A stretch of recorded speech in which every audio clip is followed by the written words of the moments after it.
موجود ولا عدد معدود فطر الخلائق بقدرته ونشر الرياح برحمته الصلاة والسلام على المهيمن على رسله خاتم الأنبياء المحمد صلوات اللهم صل على محمد وعلى أجمعين وعلى أهل بيته الطيبين الطاهرين المعصومين المظلومين سيما بقية الله في أرض روحي وأرواح العالمين لتراب مقدمه فدا.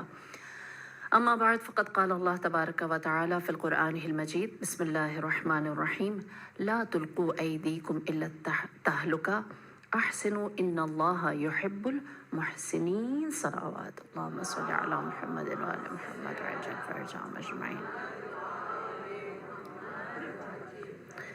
نام امام حسین انسان کو اس بات کا ایمان، عقیدہ، یقین دیتا ہے کہ اگر کوئی ایک انسان تمام لوگوں میں اکیلا بھی کھڑا ہو جائے تو وہ انسانیت کی ہسٹری کو بدل سکتا ہے.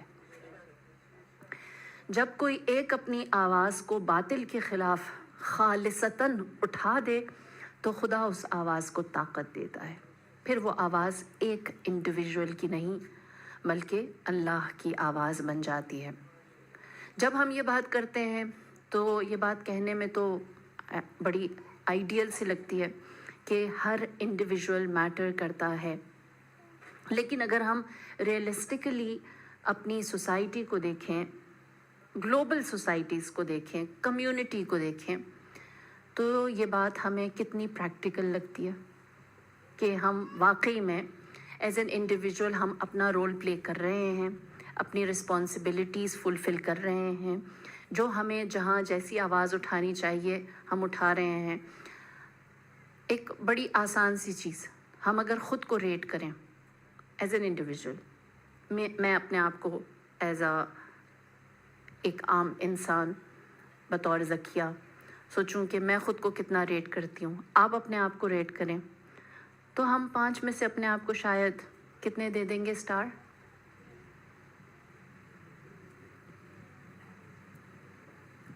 5 اسی لیے کہا تاکہ ہاتھ کا اشارہ ہو سکے. 1 2 3 4 5 اسٹار.